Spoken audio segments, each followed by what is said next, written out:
हज़रत आदम अलैहिस्सलाम की तख्लीक का वाक़या सूरतुल बकरा 30-39। अल्लाह ताला ने इंसान की तख्लीक का इरादा किया और फरिश्तों को बताया कि वो ज़मीन पर अपना नायब बनाने वाले हैं। फरिश्तों ने अर्ज़ की कि क्या आप ऐसी मखलूक पैदा करेंगे जो फसाद करेगी और खून बहाएगी? लेकिन अल्लाह ने फरमाया कि मैं वो जानता हूँ जो तुम नहीं जानते। फिर अल्लाह ताला ने आदम अलैहिस्सलाम को मिट्टी से बनाया और उनमें अपनी रूह फूंकी। इसके बाद फरिश्तों को हुक्म दिया कि आदम को सजदा करें, क्योंकि ये अल्लाह की तख्लीक का एहतराम था। सब फरिश्तों ने फौरन सजदा किया, लेकिन इब्लीस शैतान जो जिन्नात में से था इनकार कर बैठा।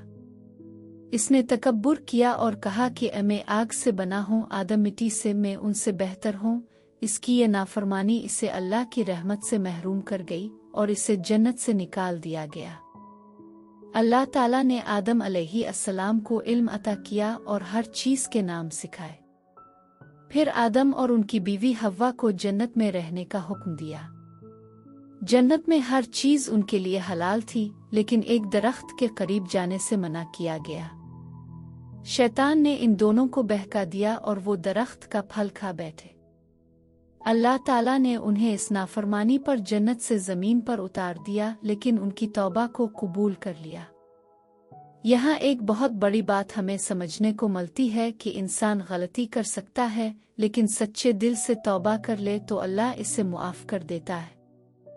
नसीहत: ये कहानी हमें बताती है कि अल्लाह ने इंसान को इख्तियार दिया है, लेकिन नाफरमानी के नताइज भी भुगतने पड़ते हैं। साथ ही ये भी सिखाती है कि अगर गलती हो जाए तो मायूस ना हों, फौरन मुआफ़ी मांगें, क्योंकि अल्लाह मुआफ़ करने वाला है।